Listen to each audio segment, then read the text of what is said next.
Hi, I'm Joseph Felix. Hi, I'm Damien Torres, and we're two group members in the emotional disturbance group. Our other group members include Ayla, Brandy, and Dylan.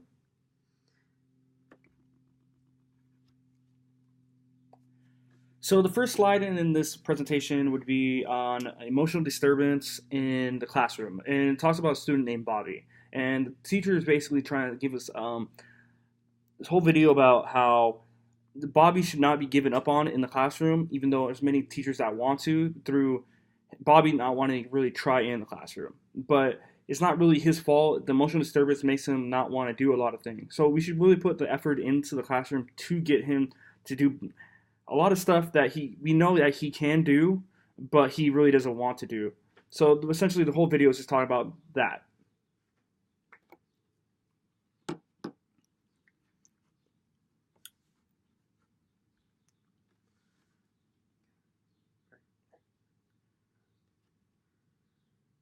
Okay, and then this is my first slide. It's about how does the Individuals Disability Act define emotional disturbance?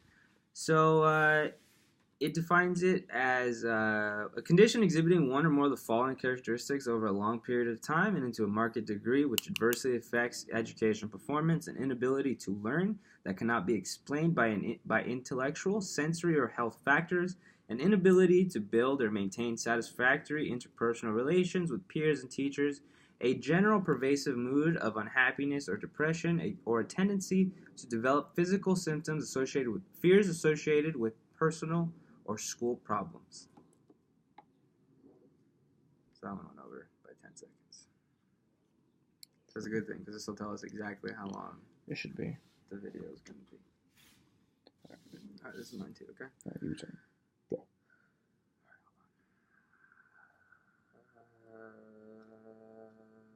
Start at 210.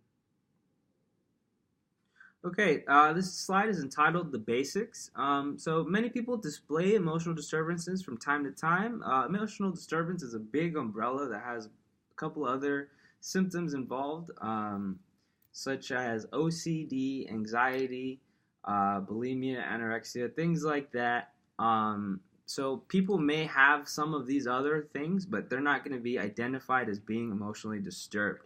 So, to fit the definition as stated, the duration and intensity of the disturbance and whether it affects or impedes a student's ability to achieve educational goals have to be taken into consideration. Um, so, 1 out of 5, according to the Center for Mental Health Services, 1 out of 5 children and adolescents may have a diagnosable mental disorder. There are approximately 7.7 to 12.8 million children with mental disorders.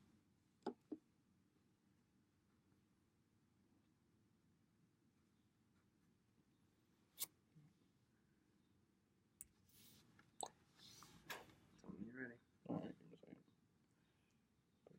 25.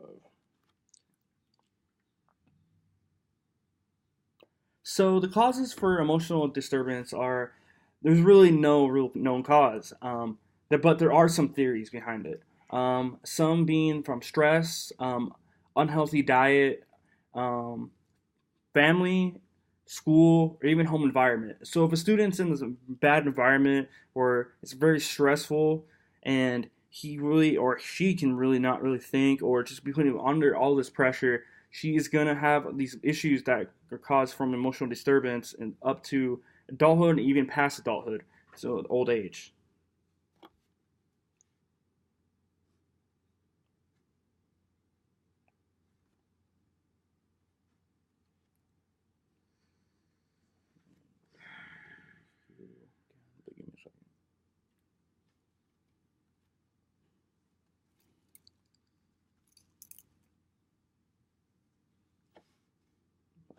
Ready? Yeah, tell me what time are you gonna put on? 4:30. 4:30. So this is a list of characteristics that are associated with emotional disturbance. I'm not going to go through all of them, but I'm going to highlight a couple of them. So one of them being low frustration tolerance. Some of the students that are going to be exhibiting characteristics of this are going to have the low frustration tolerance. They're going to get angry easily. They're going to get sad easily. They're going to get frustrated easily. So it's something that you're going to have to look out for. They're going to have unexplained mood shifts. So the student is probably gonna. There's a good chance that one day they're gonna be really happy, really excited to see you. Then one day they're gonna hate your guts. So really just depends. So they could also be unfocused. They could have self-injurious behavior. So checking out, making sure that they're not hurting themselves. Check it, see if they're wearing long sleeves and unseasonable. When weather isn't. They shouldn't be wearing that kind of clothing. Stuff to look out for.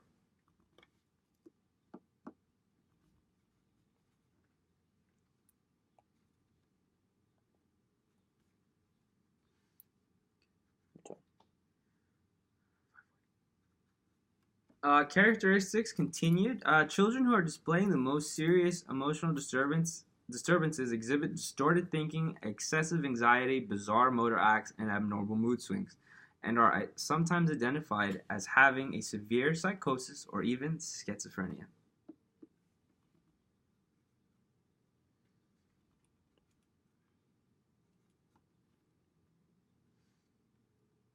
Start at 6:10.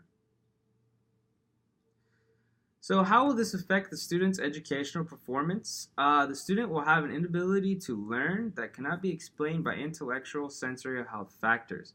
The student may also have an inability to build or maintain satisfactory interpersonal relationships with peers and teachers. So what that pretty much means is that these students are going to have a difficult time building friendships and maintaining friendships that they are able to gain. They're going to also have a hard time maintaining a relationship with the educator as well. So this is something to look out for as well. They may also experience general unhappiness or bouts of depression, and they may also have a tendency to develop physical symptoms or fears associated with personal or school problems. I'm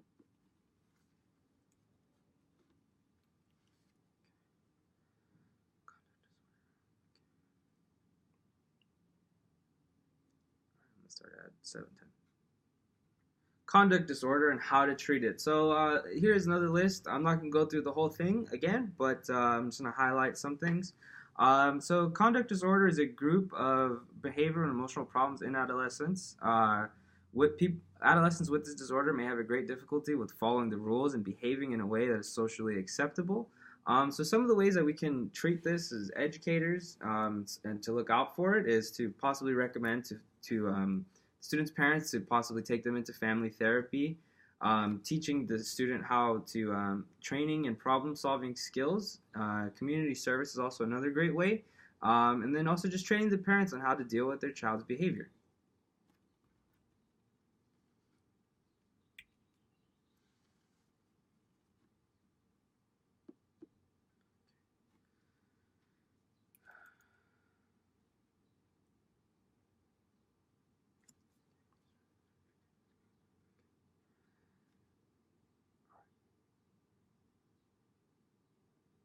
Start at 20.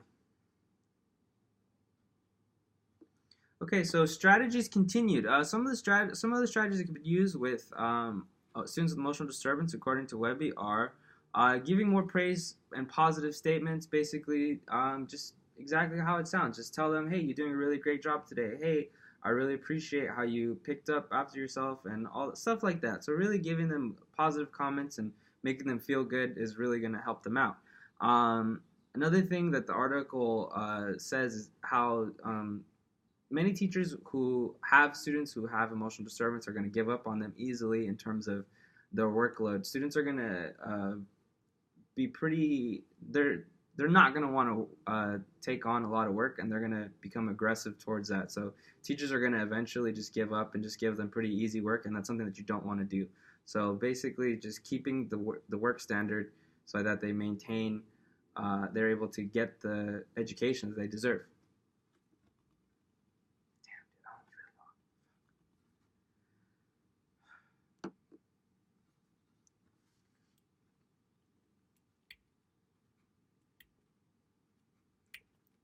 Counting on you, dog. Keep this under 8. If you keep it under 8:30, I would be very impressed. Okay.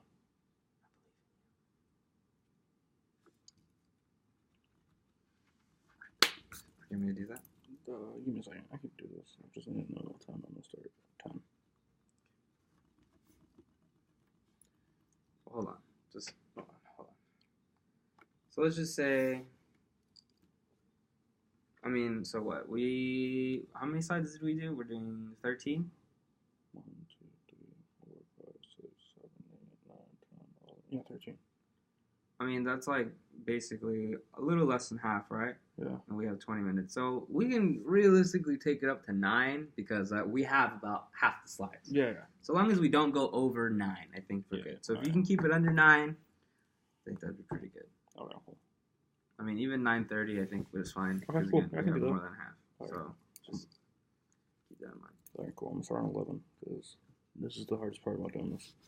Yeah. Cool. So cool. Blah, blah, blah.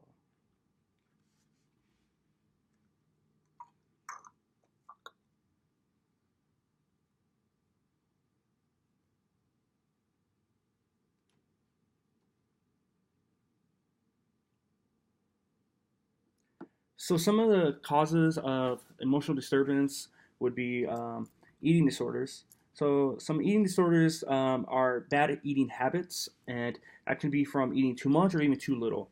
Um, the most common sex to actually get some eating disorders would be the females, and they are more factored into anorexia and bulimia. Anorexia is a massive weight loss and refusal to eat from excessive dieting. Bulimia would be from gaining weight, from binge eating and throwing up. And actually, let me redo that one. What? Right, let me redo it. So at 12. Let's shave off 38 seconds from this. Let's write that down so I know how to remember. Shave off. So some eating disorders contributed from. Dang it, I messed up again. You messed me up. I messed you up? It's your writing. It gets me nervous. And it's not a cause of, it's a symptom of. Okay, so symptom of Emotional disturbance. Eating disorders. Okay.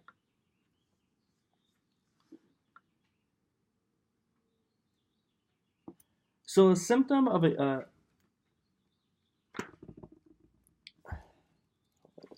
45. Hold on, let me see. 650. I hope that's 650. I fucked up. All right, I'll tell you to rewrite it. It's ready to pass the time. So 10 seconds. 13.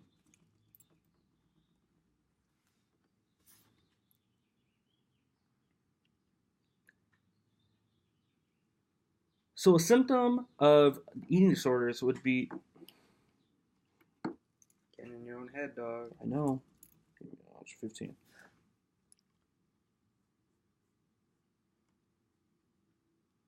So a symptom of emotional disturbance would be eating disorders. And this would be from eating too much or eating too little. Some common effects would be anorexia or bulimia. Anorexia would be the massive weight loss from extensive dieting, and bulimia would be the fear of gaining weight and they would be binge eating and throwing it up, food they already consumed, and also continuing from extreme dieting and dental problems.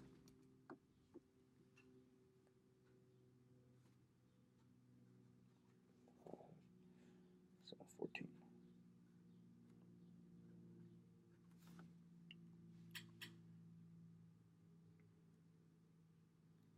So effects of eating disorders and some treatments. So some effects would be bad teeth, dry skin, weakness, digestive and kidney and bladder problems.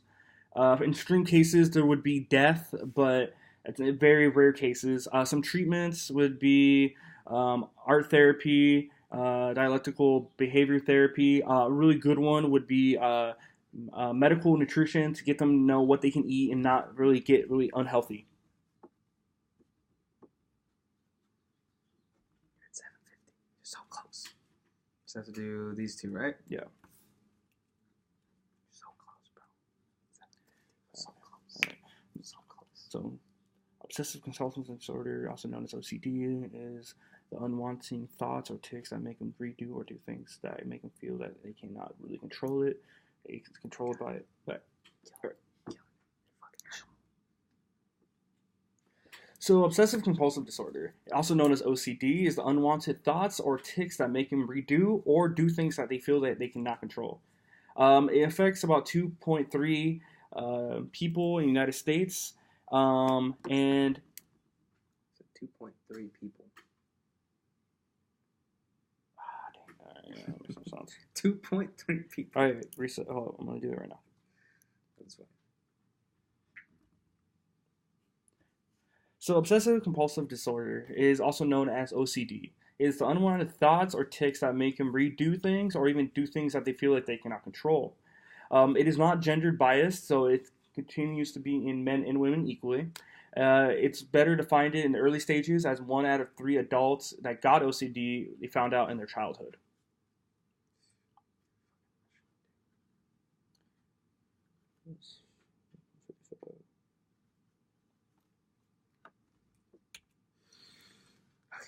So you're at a minute, 2 minutes, minute. No, minute. You're at a minute and 16. So finish up, finish strong. I believe in you. All right, cool. You got, yeah. So we would be at 7:50. All right, 10 seconds. I'm gonna do it. Okay.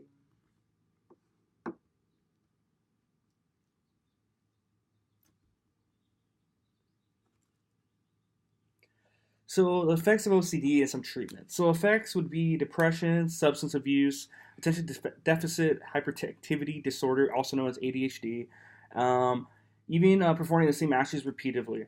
Some treatments for that would be exposure therapy, cognitive therapy, and a really good one would be habit reversal training to get them out of those tics that they really cannot control.